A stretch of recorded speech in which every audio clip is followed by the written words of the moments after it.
see the software environment. We'll go ahead and load some samples in here. You see in the sample list, we're looking at a folder inside our Mac. We're just going to come in here and highlight it. You can play back the file and hear it.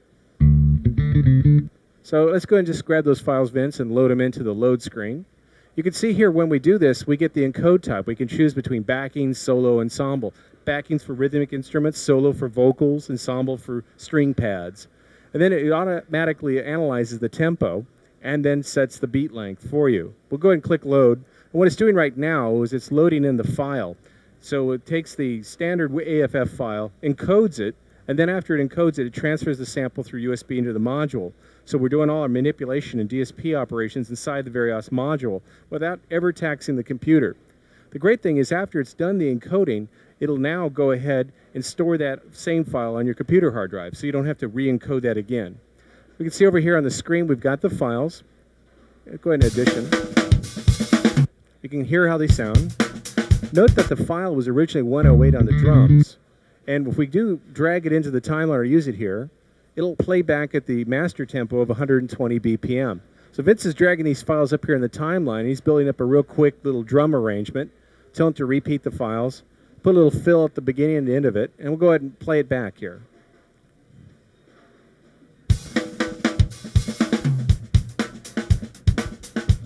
So it plays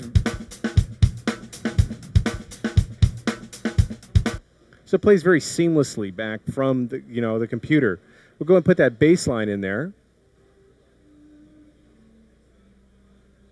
he's just going to repeat it so it'll fill up the rest of the measures to match the drum line.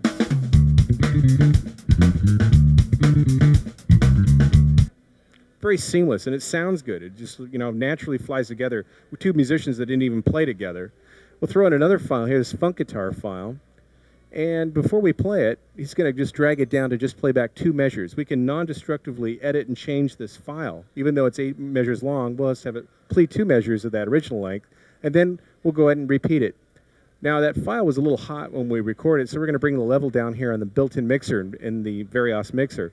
Notice up here, you can come up here and also add in some effects. So we'll go to a multi-effect, and we'll select, for instance, the guitar multi. There's 40 effects built into it. We can come in here and select the guitar multi, and it's set up the different selections here. And then on top of that, we can add another effect, such as chorus or reverb if we want on any of the tracks as they're playing back.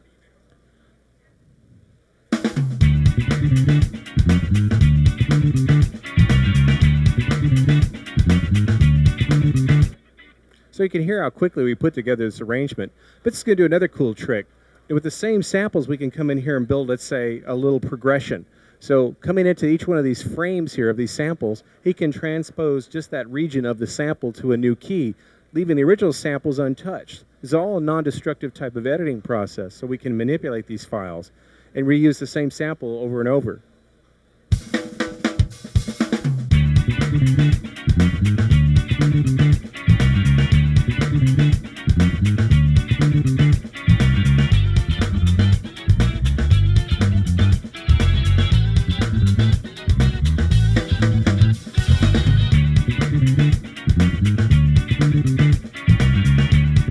Okay, so you can see how that can work just taking a few files and building up a real cool arrangement. Not only can we adjust the pitch, we can also adjust the time in real time as we're going along here.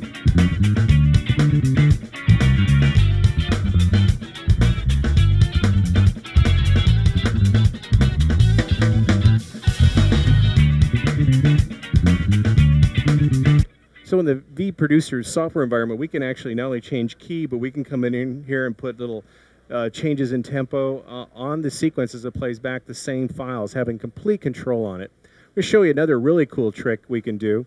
Vince is going to come in here and take this file we had the drum track on, put it over here in this region, and then just copy it one time, and we're going to open it up in what's called a groove scope. This is very cool. Here you can see where he's taken the sample, and he plays back the individual slices of the sample.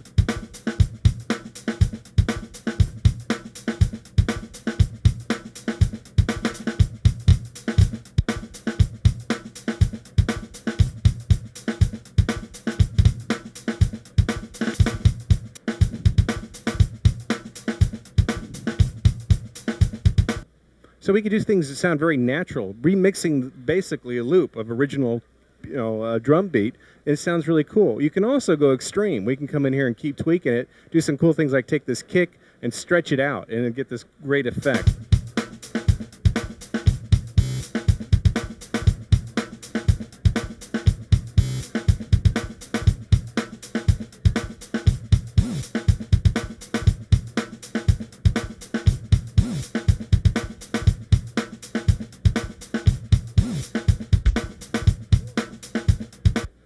So you can play around with it. You can take a natural sound and make it unnatural. You can go from subtle to extreme. Have a whole bunch of capabilities using the groove scope on a standard drum beat.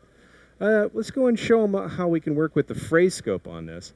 So we saw how we did that with the drum beat. Let's say we take a vocal file. We've already encoded these files. So he's going to take these files and throw them in. And you notice they'll load much faster because they've already been encoded. So they're just going to go straight into vProducer. And these are in solo encoded, so that not only do we change the pitch and the time, but we can change the vocal format. So as playing back, we can have a very natural play. What's really cool is how we can do this through MIDI. So he can come over here on the keyboard and literally play in the vocal with the harmony all in real time. Oh, baby.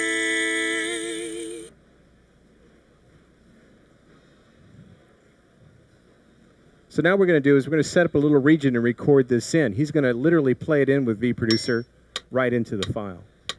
Oh, baby. Oh, baby.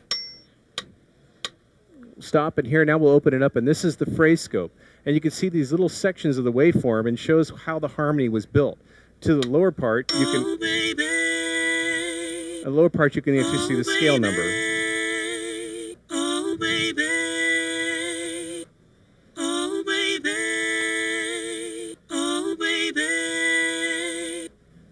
So we can actually move around the melody, add in new harmonies, all these ways with the phrase scope. We can also come in here and take a region, for instance, and speed it up and slow it down. So we'll take this little region here, and using the time control, we'll just come in here and bend it up a little bit in time, so you see that region move up. Oh, baby. Oh, baby. Oh, baby. Oh, baby. So this is also that you could do through MIDI again. If you wanted to, you could use the real-time controls in the front panel or a standard MIDI controller to send information to naturally change that curve as we're changing the tempo. We can also change the format and make this sound really bizarre. We can take a standard vocal and make a woman sound like a man or a man like a woman, and we could get into all sorts of crazy new effects as well. Oh, baby.